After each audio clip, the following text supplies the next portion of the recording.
حضرت ابو ہریرہ رضی اللہ تعالیٰ عنہ کے راوی ہیں، رسول اکرم صلی اللہ علیہ وسلم نے فرمایا من کانت لہ مظلمۃ لاخیہ من ارضہ او شیء فلیتحللہ منہ اليوم۔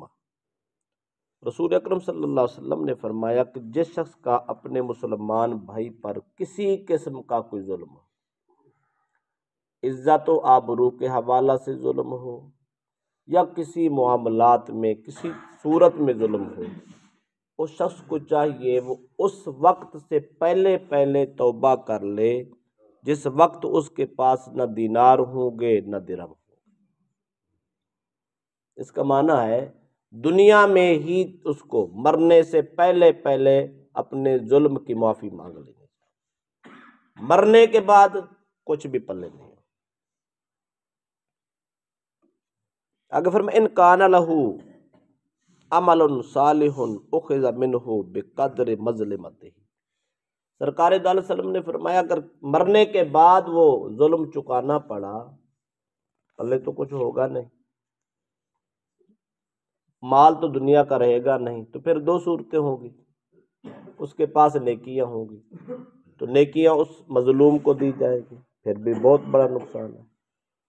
اگر نیکیاں نہیں ہوگی تو پھر اس کے گناہ سر پہ لاد دیے جائیں گے، یہ بھی بوجھ اٹھایا نہیں جائے گا، لہذا اس وقت سے پہلے اپنے معاملات کور کر لینے چاہیے۔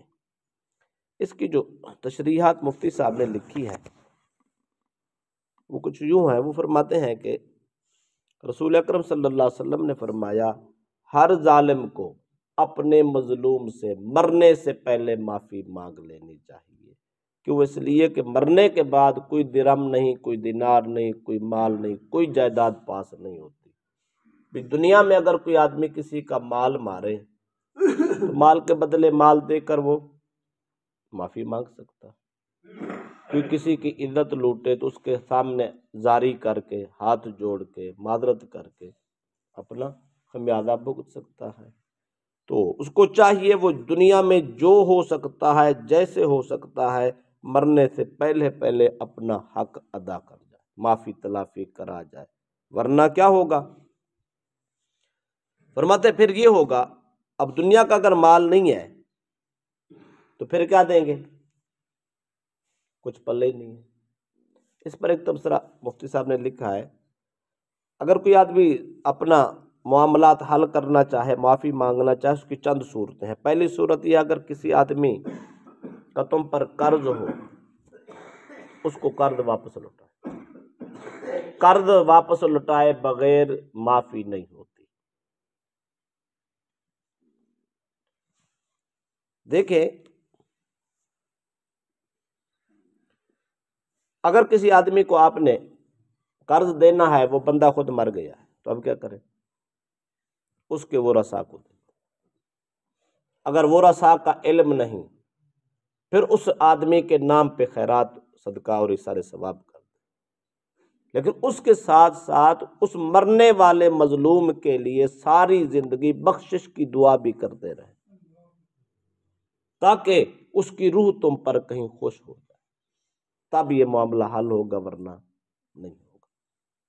نمبر 2، اگر کسی نے کسی کو مار کر پیٹ کر اس کے ساتھ ظلم کیا ہے تو اس کا بہترین حل یہ ہے کہ اس سے جا کے معذرت کرے، اگر وہ معاف کرتے ہو فبیہا، ورنہ اس کو قصاص دے۔ قصاص کا بدلہ ہے اس کے مار، جیسا مارا ہے ویسے مار کھانی پڑے گی۔ یہ دنیا کی مار آسان ہے، آخرت کی مار بہت مشکل ہے۔ اس مسئلے کی پریکٹیکل نبی اکرم صلی اللہ علیہ وسلم نے خود کیا تھا۔ تاجدار کنا صلی اللہ علیہ وسلم ایک دن نماز پڑھانے کے لیے کھڑے ہوئے تو آپ نے صف سیدھی کرانی تھی، آپ کے ہاتھ مبارک میں جو تھی وہ چھڑی تھی، آپ نے ایک صاحب کے وہ صف میں پیٹ آگے کر کے کھڑا تھا، سرکار نے اس کے پیٹ پہ چھڑی ماری، فرمایا صف سیدھی کر۔ اس نے کہا یا رسول اللہ آپ نے میرے ساتھ زیادتی کی، مجھے قصاص چاہیے۔ نبی اکرم صلی اللہ علیہ وسلم نے یہ نہیں فرمایا میں تو امام ہوں اور میں تو مصلی کا وارث ہوں، تو میرا امتی ہے، میں تیرا نبی ہوں، تو نبی سے بدلے لینا چاہتا ہے؟ نہیں، سرکار نے فرمایا تیری بات درست ہے، اور میں نے تجھے مارا ہے، لہذا حق لے لے۔ اس نے کہا یا رسول اللہ اب میری حالت دیکھی تھی، غربت کا زمانہ تھا، پیٹ پہ کپڑا بھی نہیں تھا، یا رسول اللہ میرا پیٹ بھی ننگا تھا، آپ نے ننگے پیٹ پہ چھڑی ماری ہے، میں نے ننگے پیٹ پہ چھڑی ماری۔ سرکار نے یہ نہیں فرمایا کہ لینا ہے تو لے ورنہ جا، نہیں، سرکار نے فرمایا آ جا۔ سرکار نے پیٹ سے کپڑا اتار کے اٹھا کے فرمایا یہ میرا پیٹ بھی ننگا ہے، بدلہ لے۔ تو اس نے جب کپڑا اٹھا دیکھا تو کملی والے کے مبارک جسم سے چمٹ کر بوسے لینا شروع کر۔ سرکار نے فرمایا یہ کیسے؟ اس نے کہا یا رسول اللہ میں نے قصاص آپ سے لینا کیا تھا، آپ نے کوئی ظلم تو نہیں کیا، یہ تو میری زندگی میں بہانہ بن گیا، میں نے اپنی قسمت پہ ناز کیا، آج تجھے موقع ہے محمد عربی کا جسم ہی چھو لے، آپ کے جسم کو بوسے لے لے، یہی تیری قیامت کے دن بخشش کا بہانہ ہو۔ لیکن سوچنے والی بات یہ ہے، چھڑی ہی ماری، مطالبے پہ اس کا بدلہ اسی صورت میں۔ اگر وہ صحابی رسول اللہ کے جسم مبارک پہ چھڑی مارتا تو میرے مصطفیٰ نے کبھی اعتراض نہیں کرنا۔ سٹیٹس اپنی جگہ پہ، منصب اپنی جگہ پہ، ویلیو اور انسان کا درجہ اپنی جگہ پہ، لیکن جو بدلہ ہے یہ دینا پڑے گا۔ مت سوچیں کہ میں مالدار ہوں، میں امیر ہوں، میں فلاں ہوں، میں فلاں ہوں، جس کو دل چاہے اس کو ظلم کرتا پھروں، مجھے کوئی پوچھنے والا نہیں ہے، ایسا نہیں ہے۔ شریعت نے یہ تصور ہی نہیں دیا۔ اگر مصطفیٰ اپنا بدلہ اور قصاص دے سکتے ہیں، ہم کون ہوتے ہیں؟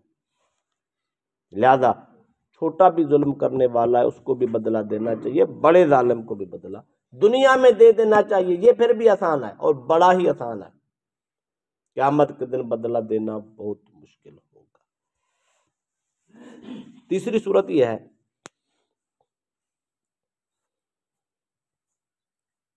اگر کوئی آدمی آپ اس کے پاس معافی مانگنے گئے تو اس کو بھی چاہیے، یہ اسلامی طریقہ ہے کہ وہ معاف کر دے۔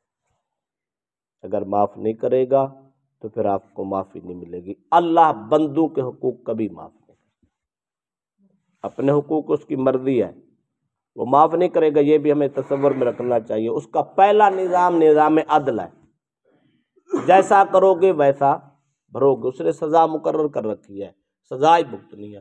ہاں وہ کریم ہے، کرم کر ہی دے، بخشنے پہ آ ہی جائے، اس کی مرضی ہو وہ معاف کر دے تو اور بات ہے، ورنہ پہلی بات انصاف ہے اور عدل ہے، اس کے بعد کرم کی خیرات، جب مل گئی تو فابیا، ورنہ نہیں۔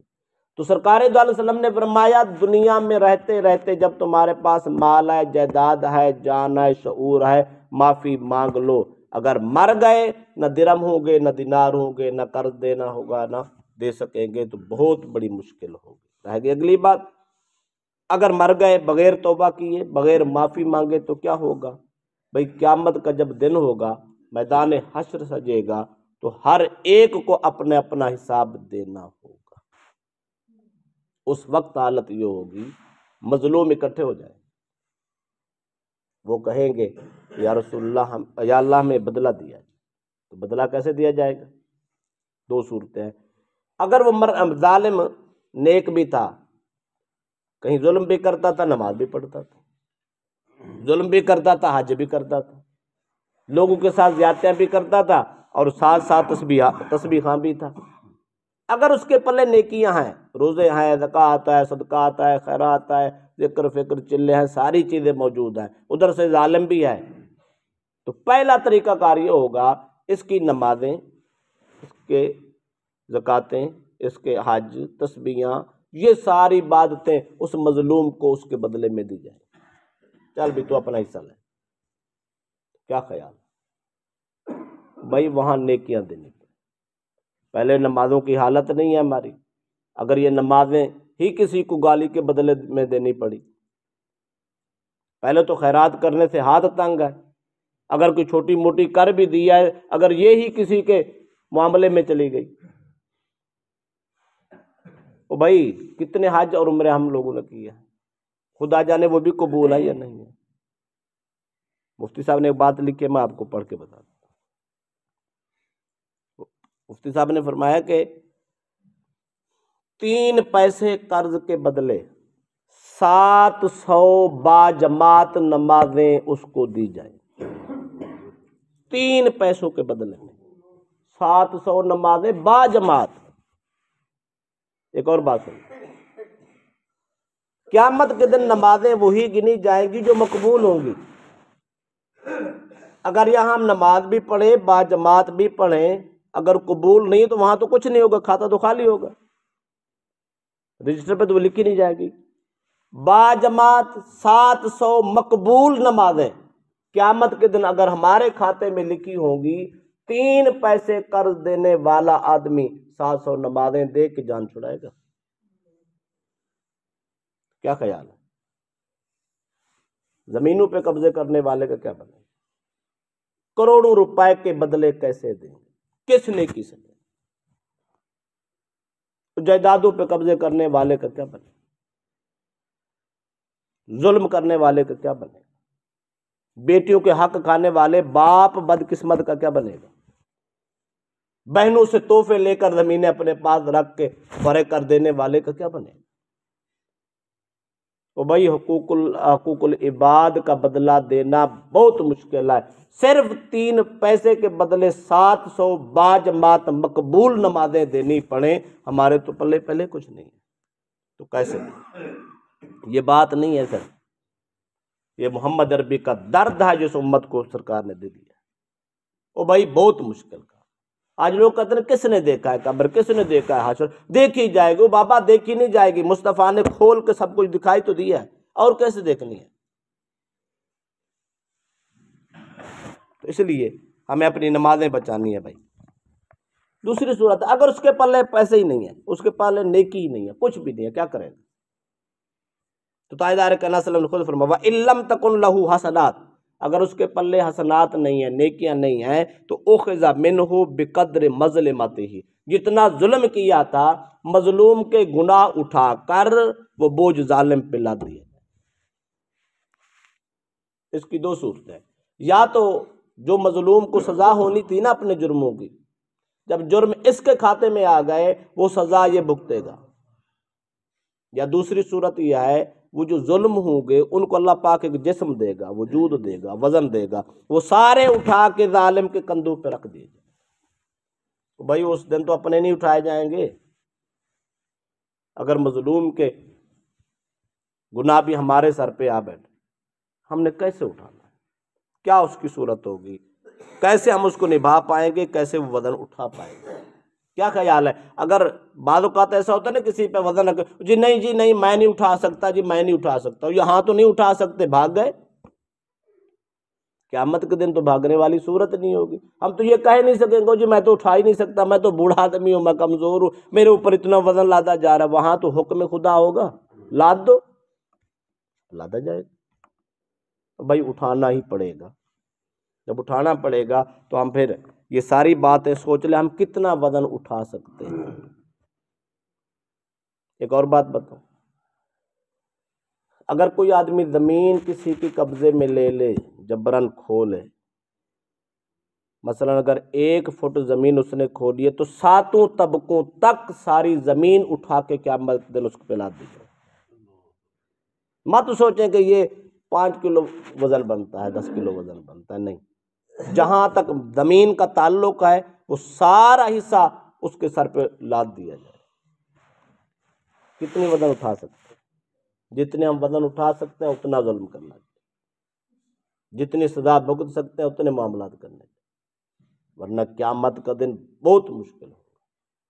وہاں تو چل کے جانا ہی مشکل ہے، وہاں تو زیادتیوں کا گناہوں کا اندھیرا ہی اندھیرا ہوگا. اندھیرے میں اتنا وزن لدا ہوا ہو تو پھر کیسے جائیں گے؟ کیا بنے گا، کیا نہیں بنے گا؟ قرآن پاک اس کی تائید کرتا ہے. یہ حدیث تھی، قرآن یہ ہے. اللہ فرماتا ہے وَلَا يَحْمِلُنَّ أَثْقَالَهُمْ وَأَثْقَالًا مَّعَ أَثْقَالِهِمْ، بے شک ضرور اپنے بوجھ اٹھائیں گے اور اپنے بوجھوں کے ساتھ اور بوجھ بھی اٹھائیں گے. اپنے تو اٹھانے ہیں، اور جو ہیں وہ مظلوموں کے بوجھ ہمارے سروں پہ لاد دیے.